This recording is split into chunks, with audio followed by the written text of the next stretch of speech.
exclusive premiere of the Black Market panel discussion. So I'm Khoo. I'm a full-time investor and trader, been in the markets for the last 31 years, and also teaching and mentoring people since 2005. I'm also the founder of the Piranha Profits online trading school. And Black Market is our signature annual event where I bring together some of the brightest minds in investing and trading to share their latest strategies on how to manage the current markets. So if you're interested to learn how to become a more successful, a more confident investor and trader, join us at our main event next week by grabbing your free ticket by clicking on the link below. So together with me, I've got three of my fellow mentors from Piranha Profits. We've got, first of all, Jeff Ong over here. So Jeff is a former equity analyst, former corporate banker, former private banker, and right now he's a fund manager, managing an equity portfolio, and also a full-time property investor. So Jeff, over the years, have been building a portfolio of properties now worth over 8 million, mostly in the UK markets. And he's here to share with us about how he invests in the real estate market amidst higher mortgage rates. We have got Pham, who I've known for many, many years, one of the greatest options tacticians I've met. Bang has developed a lot of his own unique option trading techniques in the markets and has doubled two of his accounts in just 10 months using his own unique methods. Then we've got Alson over here. Known Alson also for more than 10 years right now. Alson was a former award-winning proprietary trader. So he used to trade for a prop firm, and now he's a full-time independent trader, focusing on swing trading, mainly for stocks and cryptocurrencies. It's been over $3 million in the last couple of years using his price action manipulation methods. We're here today to discuss about how we are managing the current 2022 bear market, right? So I think that for those of you who are new investors, this year can be quite scary. It can be quite shocking, especially if you're new to the markets, because the last few years, market just went up. And this year, you see markets crashing, the S&P down 27%, Nasdaq down 37%, especially if you've been buying some of the speculative stocks last year, like Zoom or Roku, and ARK ETF down like 70, 80%, can be quite frightening for new investors. But for us over here, we have seen this movie many, many times before, so I think we're pretty chill about it, right? So personally, for me, I've been through 4 bear markets in the last 31 years. First was the 2000 dot-com crash, where I was still a student, just started investing at the time. 2008, the financial crisis. 2020, the pandemic crash. And this current bear market. So if you think about it, 4 bear markets in 31 years. It's quite rare. That means, on average, 1 bear market every 7 years. But it's not so simple that every 7 years you get one, every 7 years you get one, right? In fact, now you see that we had one in 2020, and now another one just 2 years later. So sometimes they can come quite close, but it also tells me that after this bear market ends, the next one could be 10 years away, right? So it is pretty rare. So how do we take advantage of it, and how do we manage our psychology and our portfolios through this bear market? So after being through so many bear markets, we find that all the bear markets are more or less the same. But every bear market is also unique. So I'm just curious to ask you guys, what do you find unique about this bear market, and what do you find pretty much the same? Right, Jeff? I think this time is different because the markets have been coming down very slow, much slower and deliberate. And it makes a lot of impatient people upset and anxious. Hey, when is the central bank going to step in and boost liquidity and then prop up the market again? The second thing that we are dealing with this time is that we have high inflation. So that's another new factor for many, many years. We haven't had high inflation since, let's say, early 2000s. So that is something different. All right. How about you, Bang? Before I talk about the difference, the way I see it, on the bear markets that I've been through, people always thought that, hey, the world is going to come to an end, right? But we will go through it. In the last, the 2008, when the subprime mortgage is there and then the financial system is going to collapse, everyone say, oh, the world's over. Last pandemic, same thing. Everyone thought that we could not get into the other side of the pandemic, but here we are, right? So I think this shall pass, and that's how I see the similarity. Difference, as I said, difference, as I see, the price has been declining in a very orderly fashion, and compared to the past recessions or the past. It's really fast, boom. Yeah, the flash crash and return now down. is very steadily declining. Engineered decline. Additionally, guys, yeah. How about you, Alson? How's it been different or the same for you? Right, so I started trading after the financial crisis where there are many market crashes as well. In fact, the first one I experienced was the European debt crisis. In fact, all these crashes that I've been through, China trade war and the COVID crash, right? The story is the same, but the actors are different. But what's really different this time around is that I think we are very pampered about the market, the way it drops. In the last two crashes, it was a V bottom. Right? In technical terms, it was a V bottom. Prices came down very fast and recovered very fast. But this time around, the prices, we call it it's a U bottom. So the recovery is quite whipsaw. And this actually drives a lot of people crazy. And, a lot of people was gunning for the quick returns that what we see in the previous crashes. But I think that the window opportunity is opening up right now. Okay. Death by 1,000 cuts. Death by 1,000 cuts. Yeah, so I agree that, after going through so many bear markets, every single bear market, people say the same thing. We will never recover. It's the end of the world, right? But it will always recover to new highs. It will always happen. It may take a bit longer, but it always recovers. So what I find different about this bear market is that in past bear markets, it's been recessionary bear market and earnings contraction bear market, whereas this is an inflationary bear market. So in other words, if you look at all the bear markets in the past, company earnings dropped. There was a recession. But in this bear market, corporate earnings have not declined. Corporate earnings are going up. Companies are still making money. And there's no recession. GDP just came in 2.6% for the third quarter in the US and projected at 3.1% for the fourth quarter. So in other words, this bear market has no recession, has no corporate earnings contraction, and the bear market is engineered by the Federal Reserve. So in all the past bear markets, when the market was going down, the Fed was actually cutting interest rates. But in this case, as the bear market is going down, the Fed is increasing interest rates. So it's completely unique and different in that matter. So because of that, you find that this bear market, not only is the stock market going down, but the bond market goes down and commodities go down. Right? In past bear markets, stock market goes down, bonds go up, commodities go up. But now all three are going down. So that's very, very unique.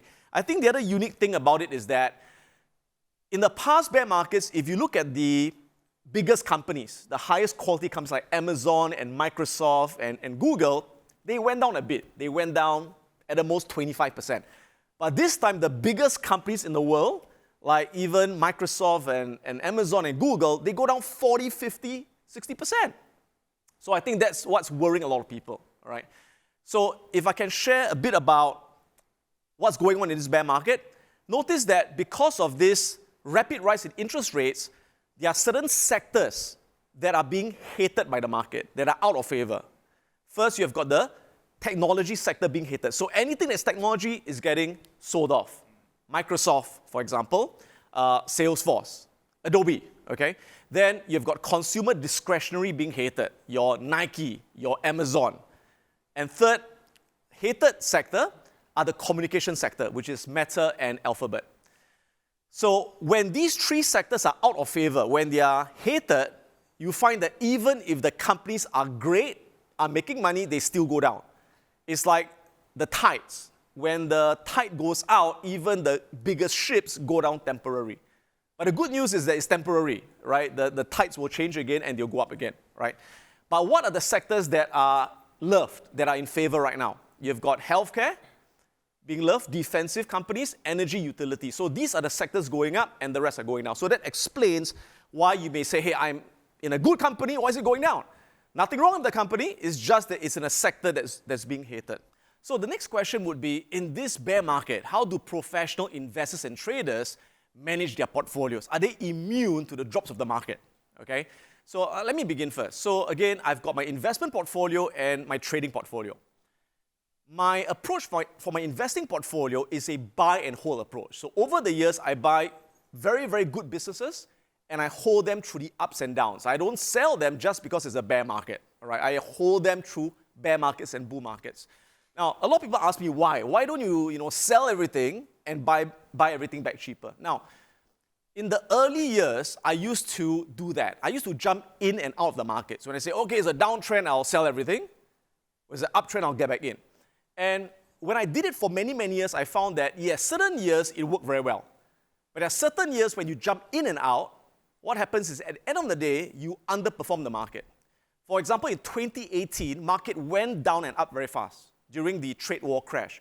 In 2020, the pandemic crash, the markets went down and up very fast. So people who attempted to time the markets by jumping out and jumping back in during those times did very badly. Because by the time they got back in, markets were already too high, and they had to buy back at very high prices. So because of that, after being in the markets for 31 years, I realized that it's better to just stay put through the ups and downs than trying to jump in and out, right? And that's why for me, I'm just holding it through, because I'm holding great companies. Now, have I been a buyer or seller in this 1 year? Now, for me, when the stock goes down, if you're holding a company and the stock price goes down, I ask myself this question: is there anything wrong with the business? Now, if there's something wrong with the business is losing its competitive advantage, or fundamentally the business is no longer good, you've got to sell it. Get out, take the money, and reinvest in a good business. But if the stock price goes down, even if the price goes down by 20, 30, 50%, but if there's nothing wrong with the business is still a great business, still making money, still growing, still dominant, I'm holding. In fact, I'm buying more, right? So just to share, a lot of my favorite companies like Amazon, like Alphabet, like Microsoft are down 30, 40, 50%. I'm buying, right? I'm slowly averaging in buying more and more because these are great companies and they will eventually rebound to new heights. But there were some companies I was selling, right? So one example is Manulife REIT. So Manulife REIT is an office REIT that owns office properties in the US. So I bought it mainly for dividends. Now, when I invested in this REIT, it was before the pandemic, when office properties were booming, high occupancy rates. So there's no way I predicted there will be a pandemic. And because of the pandemic, people work from home and the occupancy rate dropped in these offices, right? Now, after the pandemic, it seems that people still want to work from home. And that has caused a lot of the tenants to downsize their rents.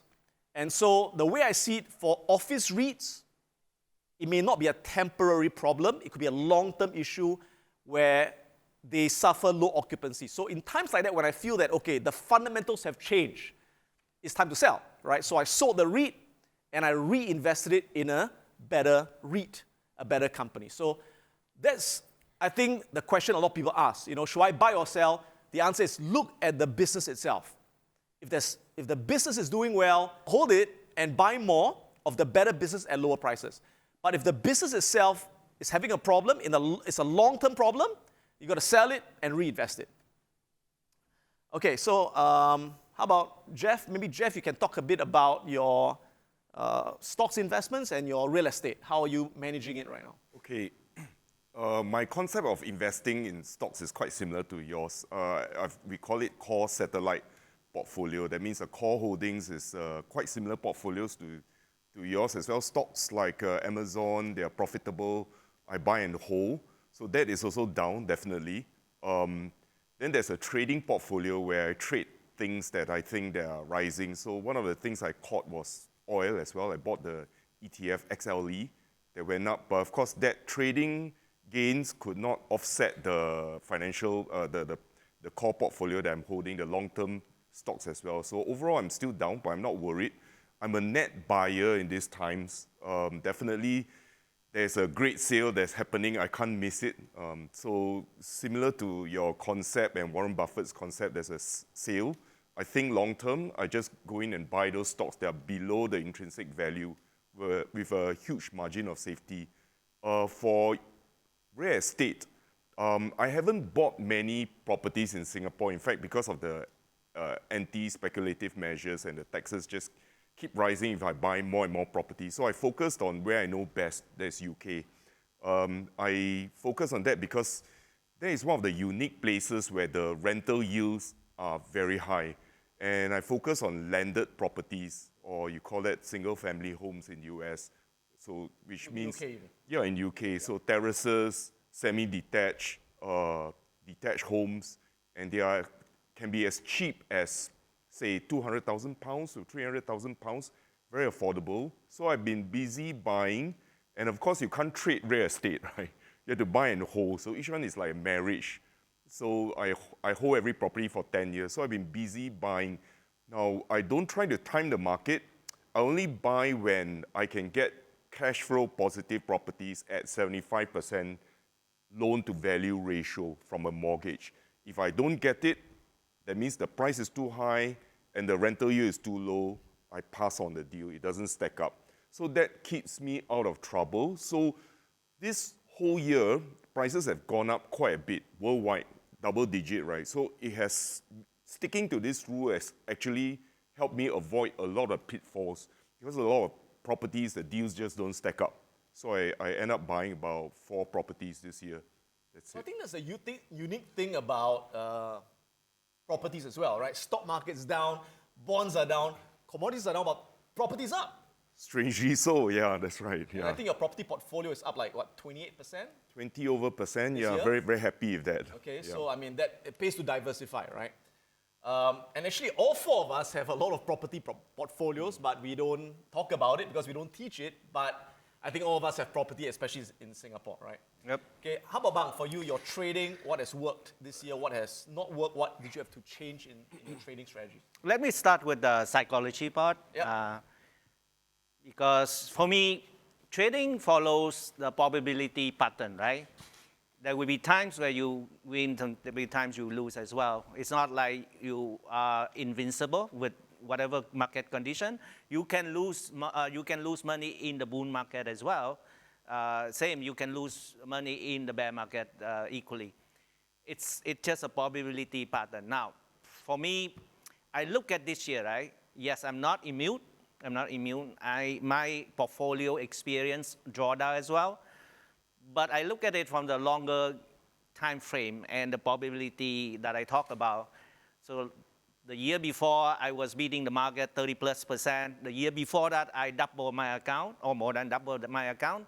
So in 3 years stack, I'm still beating the market. It's okay. So for me, the current drawdown, it's just part of the game. It's just part of the pattern, right? So psychology standpoint, I have no issue with that because I know this is a bad time. Yep. But the bad time won't last, right? There will be a good time coming, so I keep going. So that's one. As a trader, 70% of my portfolio is on trading options, and I use all kinds of strategies. As I mentioned, that I experienced some losses this year, but it's okay. When you trade, you lose, and sometimes you win as well. People can ask, so why don't you trade bearish in the bearish side and make a lot of money? I tell you, in the bear market like we have been experiencing so far, sometimes there's a very strong bear market rallies, and that will kill your bearish trades as well, When you right? go short in a bear market, you get a strong bear market rally, and then It's easy That said can than done, kill you. right? Yep, In yep. reality, yes, you can short the market, but when there's a sharp rally, it will kill your trade as well. So, but for me, it's normal. It's just part of the probability. For the other 30% portfolio, I bought REITs. For me, REITs is like buying a piece of property, but I don't have to manage the rental part because somebody do it for me. And I keep collecting yield like 5-6%, now 7%. It's okay. The price has come down a bit because of the fear of inflation, and then the interest rate is rising. But for me, that's a long-term kind of time frame. Like I'm talking about 5-10 years. I don't worry about property when it comes to property investment. Yeah. Keep collecting high dividend or yield, and I'm happy with that. Yeah. I think what you said is really, really true about psychology. I think the trouble is when people just entered the markets last year, and this is like their first year, oh my God, they're down 30, 40, 50%, and they think this doesn't work, right? But when you're in the markets for 5 years, 10 years, 20 years, 30 years, you realize that these cycles are part of the game, Yeah. right? So this year, my investment portfolio, not immune as well, it's down over 30%, my investment portfolio, right? But so what, right? Last year, I was up over 20%. Year before, 44%. Year before that, 47%, right? So on a 3-5 year basis, I'm beating the markets, right? And sure, you're gonna have drawdowns once in a while, okay? And people ask me, hey, is there someone where their portfolio can go up every year, never have a drawdown? The answer is yes, there's someone who has done that. Bernie Madoff. So remember, Bernie Madoff was this big Ponzi scheme con man, and he was able to show people that he grew his money every year, never went down, and people put his money and it was a scam, right? So if you think logically, even the best investors in the world, like Warren Buffett, Peter Lynch, and the best in the world, they have years where their portfolio drops 20, 30, 40% as well. So if the best investors in the world have drawdowns, what makes you think that you're not going to have a drawdown, right? It's illogical. So I think of the market like the ocean, like the tide, right? You got low tide, you got high tide. So you can't say, I don't want low tide, I only want high tide. You can't say, I want sunrise, I don't want sunset. It's not part of nature, right? So if you are going through a drawdown right now, don't be upset. No point getting upset, because if you're upset, doesn't mean the market is going to go up. And you have no control over when the tide will come in and when the tide will go up. You've got no control. The only thing you can control is to make sure that you choose the best shipping vessels, the strongest ships. So that in the low tide, it goes down, no problem, because when the high tide comes, it'll go back up again. But if you choose a lousy boats that will leak in a low tide, they will never come up again. Right? So I think that's a very key point on psychology. All right, how about you, Alson? What trading has worked for you? What have you had to change this year? I want to add on to what Adam mentioned, right? That there are times when even legendary traders do have their drawdowns and downtime.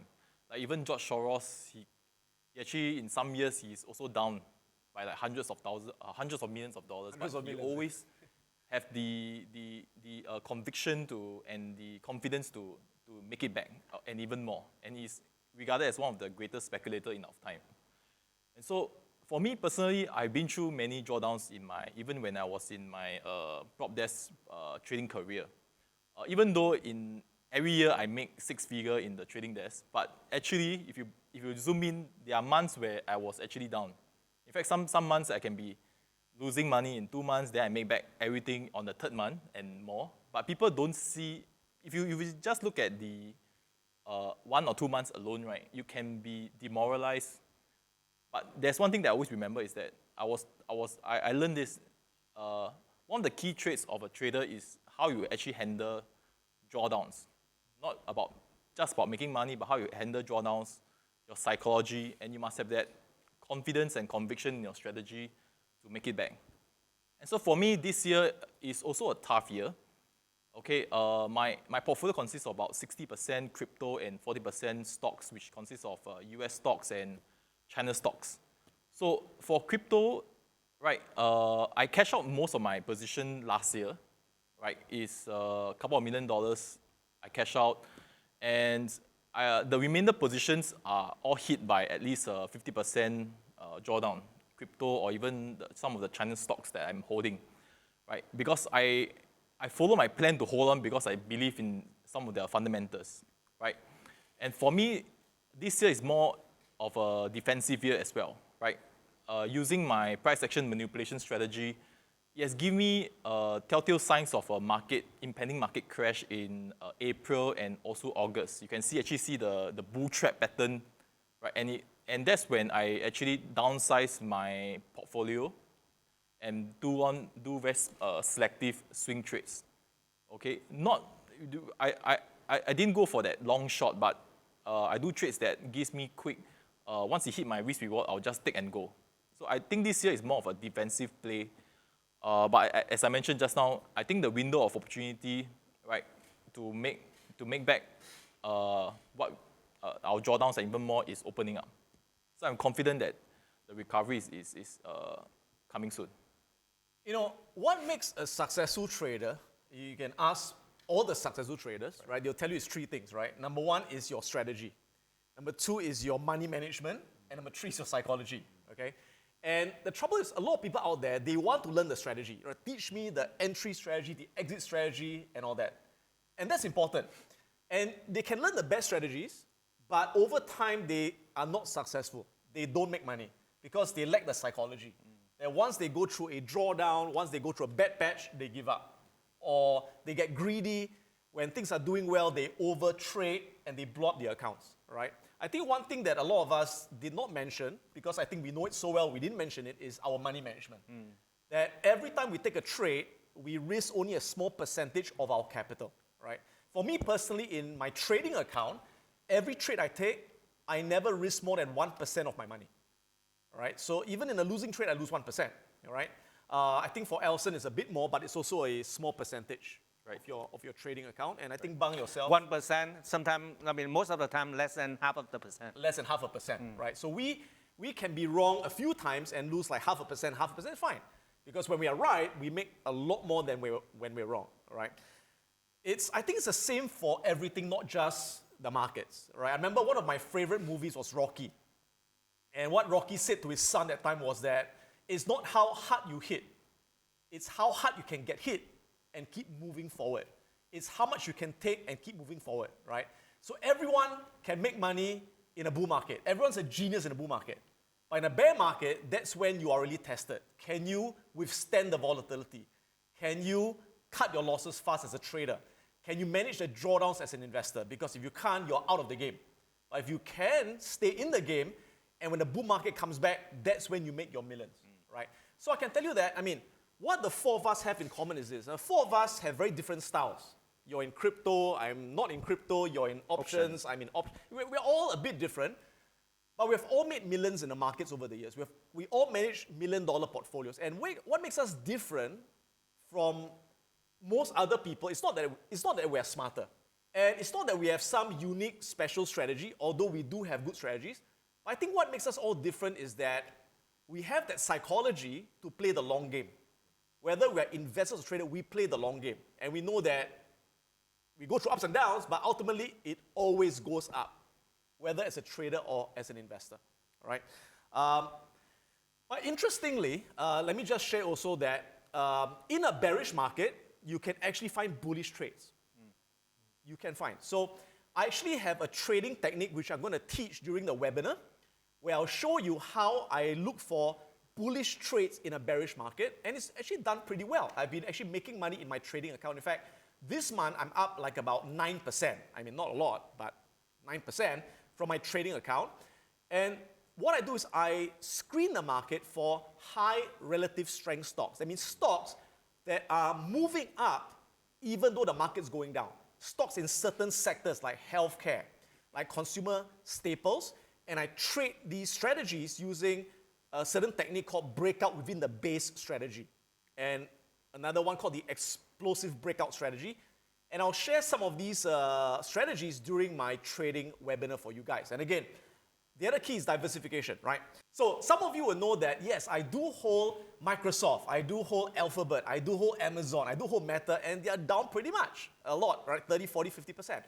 But the good thing is my portfolio is well diversified. I don't only have those technology stocks. I've got a lot of healthcare stocks, like United Health, like Johnson & Johnson. I've got financial stocks, like Visa, like MasterCard, that are doing pretty well. I also got consumer staple stocks, restaurants like McDonald's, like Yum Brands, that are actually going up. And each of my stock position is only about 3 to 4% of my portfolio. So when you diversify properly, even if one or two sectors gets hated in the short term, the other sectors will kind of like buffer your drawdowns. But overall, I know that it will all go up because I'm holding great cruise ships. And I just need the tide to shift eventually. All right, so Bang, do you want to also share a bit about money management, about investing? Yeah, so or trading? Yeah, so as I mentioned earlier, that the moment I realized that this year is gonna be a bad year, right? One of the key rule that I have for myself is don't like over leverage and don't increase your exposure. So in fact, I was very tempting to put some extra cash into my account to take even bigger position, but I restrained myself, and that's a good decision that I made because I noticed that a lot of my friends actually they double down or triple down their money, even with the money that they cannot afford. They borrow money from banks, and they got margin calls. So in this kind of market, it's important that if you have run out of the money, just stay put, as you say. Don't take borrow extra money from the banks, and that will be just screw up yourself mentally and financially, especially now in the environment when the interest rate is going higher. The bank could charge you a very high interest rate for it. So don't double down, don't triple down. Just stick with the money you can afford to lose or to hold for a long time. Yeah, so when it comes to investing, I tell people that never ever borrow to invest. Only invest with the cash that you have and the cash you don't need to use in the short term. If you feel that you need to use the cash for something, don't invest it. Keep it in cash, right? Because you never know how long a bear market will last, all right? We think that it may have bottomed, but you never know, all right? So never ever borrow to invest, okay? Now remember, if you're holding good companies, short term they can go down a lot. Long term they always go up, right? So long term you will always win if you hold. You can only get killed if you're forced to sell. That's the only way you can get killed. And there are only two people who can force you to sell. Number one is yourself, because you panic, you force yourself to sell. Or number two, the broker forces you to sell because of a margin call. So again, as long as you don't panic sell, as long as you are not forced to sell by the broker, you've got the holding power, you've got no worries. Good companies will always go up, the index will always go up to new highs. All right? Now, when it comes to trading, I tell my students that you can do a bit of leverage, right? But with trading, always you got to have a stop loss. You got to have a stop loss, right? So for me, in my trading, I put a stop loss 1.5 ATR below my entry price, which is roughly about 8 to 10%. Okay? So when I enter, I put a stop loss. So if it hits a stop loss, I always lose by calculating the number of shares, position sizing. I teach this in the trading webinar, right? You only risk 1% of your capital at one time. So the key is to always keep your losses small so you stay in the game, so that when the wins come, they more than offset your losses. The trouble is when people, they risk too much and they get wiped out. When the wins come, when the winning trades come, when the bull market come, they are no longer there because they're out of the game. So the important thing is to stay in the game, all right? And maybe let me just share a little bit about investment psychology as well, because I know some of you may have bought what you think are good companies. Again, you may have bought Amazon, you bought Microsoft, you bought Google, you thought, hey, these are good companies, and the price goes down 40, 50%, and you lose confidence. You start to doubt yourself. Did I make a mistake? Is there something wrong with me? Is it ever going to recover? I think it's very natural to have all these fears, right? So let me share one thing with you, how I manage my own psychology. I keep telling myself and reminding myself that the market price you see does not always reflect the value of the actual business. So understand one thing. In the short term, the market price is not driven by the fundamental of the business. The market price you see that goes up and down is driven by news, emotions, manipulation, forced selling, panic selling. So a good business, the price can still drop 50%. Nothing wrong with the business. Nothing wrong with the business. Price can drop 50%. At the same time, a lousy company that's losing money, like GameStop, like what's that one, AMC, company losing money, the price can go up 1,000%. So the price is not the business. So if you invest in a good business and the price goes down temporarily, it doesn't mean you did a bad job, because you can't control where the price goes in the short term. You have no control over the price because that's being manipulated and whatever, right? Focus on a business. As long as the business you invested in continues to do well, it makes money, is growing over time, there's no worry. Either you buy more shares at a lower price, or if you run out of cash, ignore the market. Ignore the market, because it will bounce back eventually, right? That's a good point. I think if you holding on a portfolio of good stocks, and as long as you don't leverage, I would suggest you don't watch market every day. Just maybe you take a look at your portfolio once a week or once a month. I think it's enough. Look at from the longer time horizon. Treating it like buying property and leave it there for a few years. It will go up. Yeah, just to add to what Bang said, imagine, right, you bought a property for $2 million and you know that it's going to go up in line with inflation, and then suddenly your neighbor gets into a gambling habit and sells it for $1 million, does it mean that your property value is now worth $1 million? I mean, you would just ignore it, right? If the agent comes to you, hey, it's now $1 million, would you like to sell it for 1.2? I think you just ignore the person. So it's up to you. It's a part of your psychology. It's not the real value of what you have invested in or the asset that you have. Just ignore it, yeah. Yeah. I think the trouble with a lot of people is that when they buy a stock and the price goes up the next week, they feel very smart. If the price goes down the next week, they feel very stupid, right? But if you think about it, you have no control over where the price is going to go because the short term is random. The only thing you can control is the quality of the business that you chose. All right? So judge the success of your investment not by the short-term price movement, but judge the success of your investment by how the business is actually doing. So if you look at Google, you look at Microsoft, nothing wrong. They are making money. They are growing, right? They are as dominant as ever.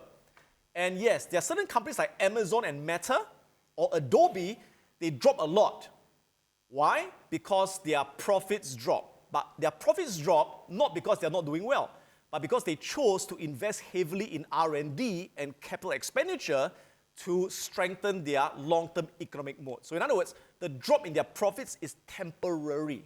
It is not a long-term thing, right? If it's a long-term thing, then you got to sell, right? But if it's a short-term thing and the market doesn't like short-term, it panics, it's an opportunity to accumulate more shares of great businesses. Okay, Jeff, so let's talk about real estate.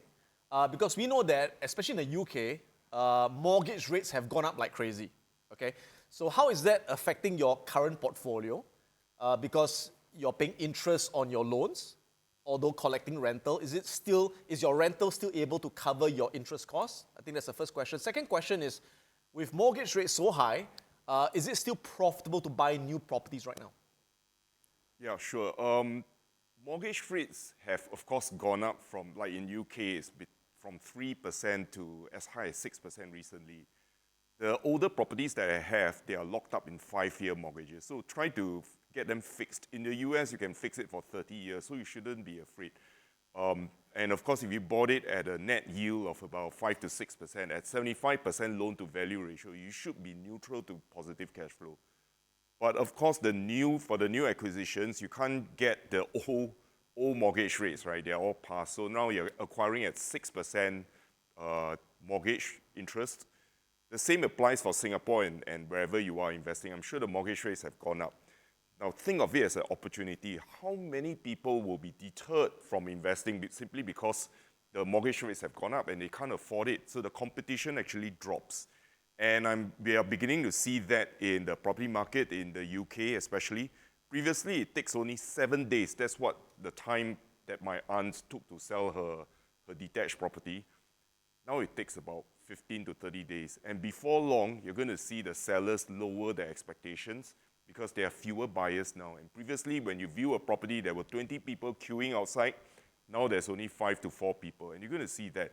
These are opportunities, and take the negative cash flow, even if you get it with a mortgage, as an opportunity because it doesn't last long. Sooner or later, the interest rate will come down and the mortgage rates will come down. So take a tracker mortgage, a floating rate mortgage for 1 to 2 years, and refinance after the rates are back to normal again. That will be one opportunity. Another thing I want to clarify, of course, is that I'm investing in UK not because I'm biased towards there. I started out in my home country in Singapore, but just there's too many restrictions. So I look for countries where the rule of law is very strong. And sooner or later, you're going to get into some legal problems because tenants will not leave or there's some problem with the title. And I'm a very conservative investor, so I look for countries where I can go to court, I get my title respected, the lawyers will honor what they have said, and the legal structure is there. So I narrow down to a few countries only, and also where a foreigner can get a mortgage. That's very important because in an overseas country, you don't really go and see the place. Not that it's important to always see where your house is. When you got 20 houses, it's just too much time to go and view them. But it's very important that you don't want to put in too much money, and mortgages are available for foreigners. And also the taxes do not escalate. The more you buy, the higher the tax is. So some countries, they tax you as high as 20% simply because that you're a foreigner. So these are really no-go areas. So I chose UK because it falls into that category. But my course teaches you to analyze properties from a fundamental perspective, to come out with a fair value, and you can apply it anywhere in the world. Okay? Anywhere. That's You can still buy properties even though you may get an initial negative cash flow, because mortgage rates should peak and fall in the next 1 or 2 years. yes. What makes you confident that they will peak and fall in the next 2 years? I think first of all, the Fed dot plots have expectations that it should fall in 2024, right? Worst 2024, earliest 2023. Well, if it continues to stay very high for a long time, I'm sure the economy will crash and unemployment rate will go up. So eventually it will fall down. Even in 1970s, we saw interest rates early 80s, 1970s. It went up to as high as 10 to 15% in the US. Eventually it fell. So nothing lasts forever. No bad times last forever. All right, so for those of you who are trading or investing in cryptocurrencies, let me pose that question to Alson, who is our resident crypto trader. Alson, the crypto market has been in a crypto winter for about 11 months right now. So people are, of course, wondering, is the game over? Can it recover to all-time highs? What are your thoughts on that? I think the crypto market is here to stay, and there's one question people always ask me, like nowadays, when the market is down, as like for example, Bitcoin is down 70%, and my answer to that is that no one lose money buying Bitcoin when it's down 70%. So far in the history of Bitcoin for the last 12 years. So that's a hint, right? If you want to establish a long-term position. But overall, I see that there's still utility in the market. You need to look for utility in the market. Tokens that have a use case, okay? And what I do is, the way I trade crypto is, I look for the price action manipulation pattern that gives me a safe entry. And after I enter, right, I use my strategy to enable me to exit at the maximum, okay? So in the crypto market, I think 99% of the tokens will fail. Just less than 1% will survive. So you really need to go for those that have utility, right? Things like Bitcoin, Ethereum, Ripple, Polkadot, Kusama, and so on. So these are the tokens that I frequently trade. So any insights as to how long will the recovery take? Or when the bear market in Bitcoin or crypto will end? So I think currently right now, the crypto market is very correlated with the S&P 500. Okay, so I do see that for the S&P is forming a very good technical bottom. And if this bottom holds, which I think it is very unlikely that it will hold, all markets will become risk on. And markets like crypto will likely recover. I think the window is between the next 3 months to 6 months. We should see the recovery taking place. Okay, thank you. All right, so next, let's talk about one of the most controversial topics out there in investing, which is China, all right? So as far as China is concerned, you have got some very smart people saying that it is uninvestable. Just stay away from it, it's not worth it, okay? But also a lot of very smart people who are saying that it's a generational opportunity. It's a great opportunity to buy Chinese companies that are dirt cheap. And everyone has their own opinions, obviously. So let's talk a bit about China and get your thoughts on it, because I think within us, we also have got our different opinions, right? So a bit of background, the Chinese stock market has been in a bear market now for about 1.5 years. So it's been a very long bear market. And what happened was 2 weeks ago, during the 20th Party Congress, where Xi Jinping now has an unprecedented third term, and he filled his committee with yes men that are going to agree with him, that there's no one's going to oppose him. So the market freaked out, and so the Hong Kong market dropped another 10% during the Party Congress. Right now, the Hong Kong market drawdown is about 55% drawdown. Now, that's not as bad as the financial crisis, where it dropped 65%, but it's still a pretty big drop. And right now, the Hong Kong market went down to its lowest point in 25 years. That's crazy, right? Now, if you think about it, in the last 25 years, China's GDP increased 18-fold. the sales and profits of the businesses went up 30-fold. But the market price is the same price it was 25 years ago. It's kind of like having a time machine, going back in time and being able to buy companies today at prices 25 years ago. So again, is this a disaster? Some people say, you know what, it's uninvestable, or is this the greatest opportunity? All right, let's talk about this. So right now, the Hong Kong market, the PE ratio is about 7 or 8 times earnings. That's like 2 standard deviation below the long-term mean. If you look at the S&P, it's 20 times earnings. So if all these issues get resolved and Hong Kong goes back to its normal valuations, you're looking at a possible 2 or 3 times return from current levels. All right, so let's start with Jeff. Jeff, what do you think about China? What's your exposure in China right now? Do you have an exposure? Are you buying? Are you selling? What's your outlook? Okay, I had Chinese stocks as an exposure to my portfolio, about 20% when it was at the peak. And I admit that I did sell some stocks along the way down because it's technical and a little bit of my portfolio is trading. But I held on to about 15% of it. And right now, it's because naturally I did not cut and it's down to about 10. I'm not selling them because I think that, you know, there's no such thing as uninvestable market. You know, even anywhere can be invested if the stock market starts to turn around. I'm sure the investors will all come back up. So I did not give up hope on China. I think that despite all the bad news, right, the expectations of the Chinese stock market is so low that if nothing silly comes out of their announcements, I think the markets will just skyrocket because most of the institutional investors are out already, out of China. And another thing is that you do not really need a democracy to have strong stock markets or strong economic growth. Take a look at, for example, Dubai, UAE, or a lot of countries like China. Within one generation, lifted so many millions of people out of poverty. I mean, there are a lot of countries with democracy, and they change their presidents and parties every 5 years. They cannot have long-term planning. So to build a highway or a fast train, it takes 20 years because they're constantly arguing. So I think that a benign dictatorship possibly could work for China, and they could have strong economic growth and booming stock markets since then. I think that's a good point. I mean, whatever works for the country. Bang, how about you?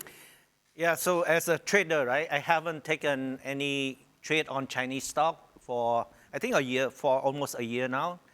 I realized that no matter how good a setup for your trade be, right, if somebody changed the policy in China or rumor of COVID policy opening up, I mean, things can move 10% up or down. It invalidates your trades, right? So it's very tough to trade with that kind of volatility, not driven by the price pattern or the fundamentals, more on rumors and policy. So I decided to stop trading on Chinese stock because of that. Having said that, I still have a small investment position on Ping An Insurance to earn dividend, basically. I live in China for 2 years. I know that this is a big company. It's very stable financial institution and insurance company. I think it's a good company. So I'm keep holding on to it and for long term. Again, this is investment, but small position. Okay, now let's go on to our biggest China bull, which is Alson. All right, what are your thoughts? I think I'll cover it in 2 parts, the technical part and the fundamental part. For the fundamental part, I think that the China market is deliberately being suppressed. And I agree with Adam that the fundamentals of the economy is actually improving, but the stock market is actually back 25 years ago. And I actually seen this before 10 years ago, right, when I trade in the trading desk. I was trading the Nikkei 225 index. And back then, right, I was also questioning myself, why am I trading the index that everyone say is in a stagflation, right? Okay, for those of you who are not familiar, Nikkei 225 is the Japanese market. Yes, it's a Japanese market. So during that time, I was told that, right, as long as there's a setup, you still take the trade. But I've seen how, if the government wants to push up their stock market, they can actually do that. Like, for example, the Japanese market during that time they call it the Abenomics, right? The entire stock market actually went up from 8,000 points to around, right now it's at 27,000 points. That's like 3x from the bottom, even though it's stagflation. So I think the same will happen fundamentally for China, Hong Kong market, and it's going to be a generational buy. And technically, I've seen like many stocks, right? Some China stocks, they are big cap becomes mid cap becomes small cap, and some actually drop to like technically like 80-90%, and some even 95%. And the thing is that I'm actually now looking at technical setups to trade them back, do a big swing trade back up, because I see that they are basically, their drawdowns are like crypto markets. If they go back to maybe halfway point of where they drop, right, many of the China stocks and Hong Kong stocks will actually become a multi-bagger situation. And right now I see that the risk reward is actually very ideal. You could be risking 20-30% for that 5, 6, 7x. So do not miss out on this opportunity. And I'm looking out for such setups, right? Using my price action manipulation strategy, right? Which I'll cover more in details during the price action manipulation webinar 1 and also the live trading session as well. Okay, great. So my portfolio exposure to China before the crash was about 15%, right? So since the prices have come down of my China stocks and my US stocks, I've been actually investing more in the US stocks. So right now, China makes up about 7% of my portfolio, okay? So my thoughts, now, as far as the companies are concerned, I'm invested in Alibaba, in Tencent, in Ping An Insurance, Hong Kong Exchange, and a few China ETFs. So from a micro fundamental perspective, to me, nothing wrong with the companies. The companies are making money, they are growing, although short-term, the growth stagnated because of the slowdown in the economy, but that's cyclical, it'll come back, right? So to me, there's nothing wrong with the companies, and they are so bloody cheap, right? They are ridiculously cheap, right? But of course, the market don't care how cheap. Cheap can get cheaper, right? Because right now, like you said, it's being suppressed down by all this fear, okay? So the question to ask is the fear short-term or is it permanent, right? Are the problems short-term or are they permanent? Okay, so the number one fear is zero COVID. That's the number one fear, right? I mean, if it's permanent forever, zero COVID, then okay, let's call it a day. Let's forget it, right? So, in my opinion, I think that eventually they will loosen the zero COVID policy, right? Of course, there were some rumors over last week that they're gonna remove it next year, and then the officials say no, right? So you never know, right? Don't listen to what they say. Look at what they do. So. From what I see with my friends who are in China on the ground, a lot of things are beginning to loosen up, although officially they do not want to admit it yet.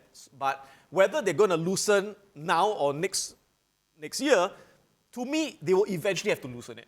All right, so that's number one. The second fear, of course, is this common prosperity that people are afraid of, because Xi Jinping said, common prosperity means I don't want the few to be very rich and the rest to be poor. Basically, he wants to narrow the wealth gap. And some people, of course, they would say, he's going to take over all the private enterprises. And no one can make money, right? All the companies that make money, he's going to take away the money. The company can't buy back shares. I don't think so. I mean, of course, if that's the case, forget it. I'll sell it everything tomorrow, right? But to me, I think that lowering the wealth gap, I think there's nothing wrong with that. I mean, I think that's what Europe does. Europe taxes the rich a lot and they give free healthcare, free education. So I think the devil is in the details. We don't know the details because I think it's so vague. But if you ask me, what has made China this military and economic power rising has been the growth of their private enterprise. So is Xi Jinping going to destroy all that? Is he going to destroy the very thing that is making China powerful? My logical mind says I don't think it's going to go that.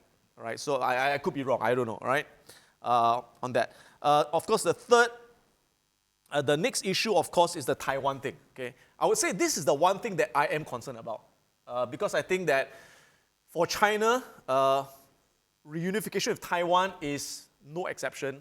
Is no negotiation. They're going to do it. It's a matter of faith. They have to do it, right? And I think that is one black swan. Okay, so people say if they attack Taiwan, what's going to happen? All the Chinese stocks are going to crash. Yes, that's true. But if they attack Taiwan and the US sanctions China, everything is going to go. Okay, any US company with exposure to China, Apple, Nike, Estee Lauder, any multinational will all collapse. So everything is going to go anyway, right? Of course, I can't read his mind, but I don't think they are so dumb to physically invade Taiwan.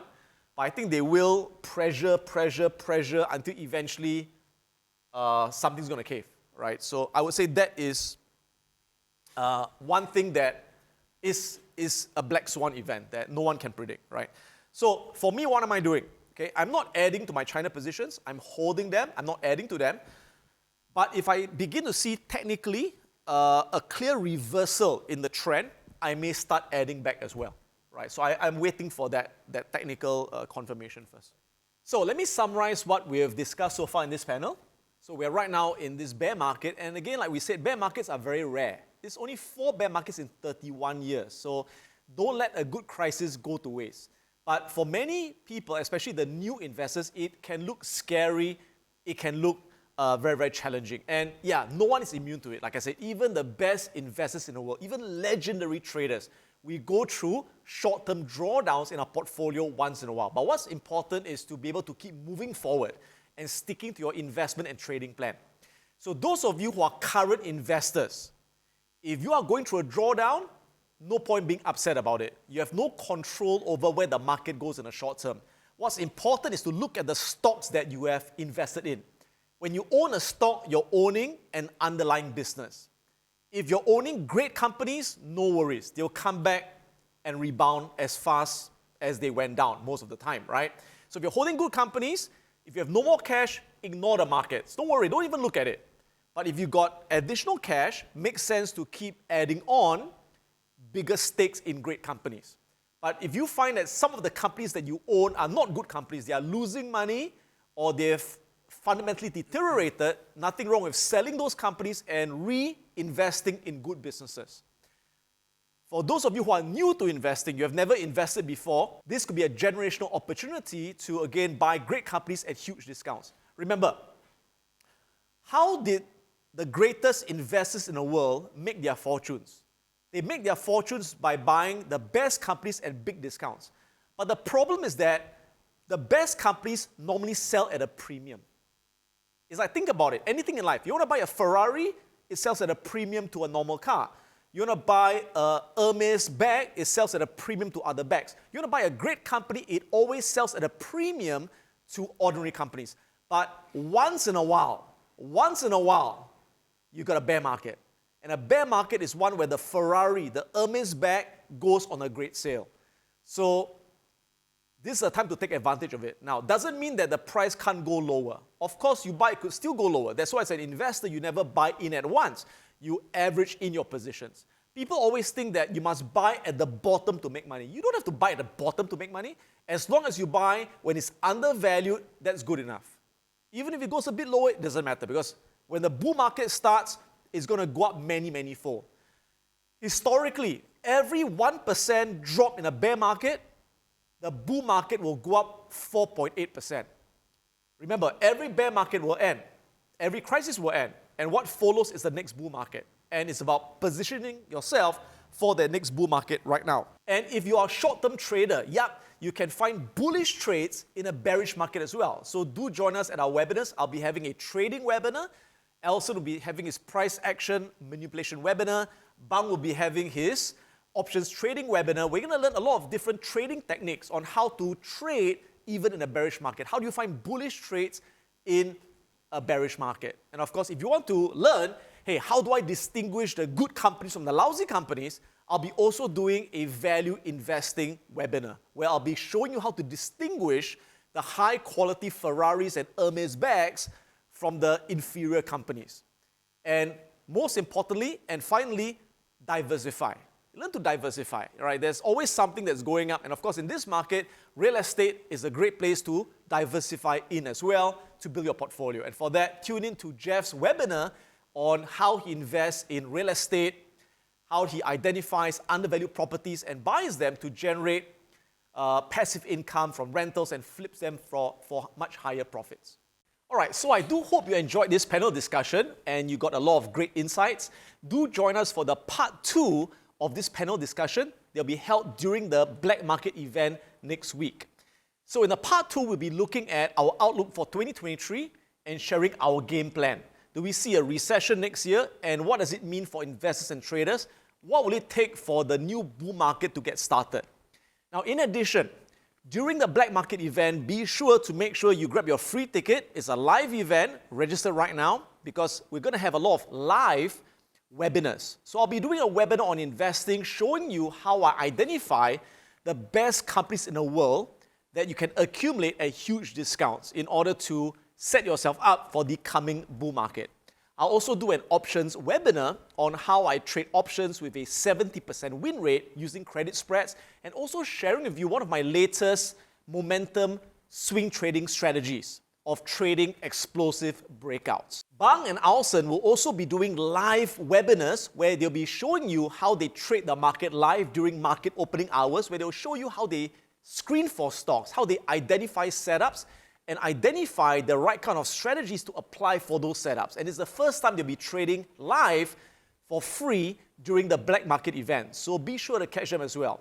And Jeff will also be sharing with you how he looks for undervalued real estate and how he identifies the best opportunities to park your cash to generate rental income in this market condition. So with that, be sure to catch us at Black Market for these exclusive webinars. They will not be broadcast anywhere else, only at this event. So visit us at this website or click on this link below to grab your free ticket. Slots are limited, so grab it right now. I'll see you at the Black Market.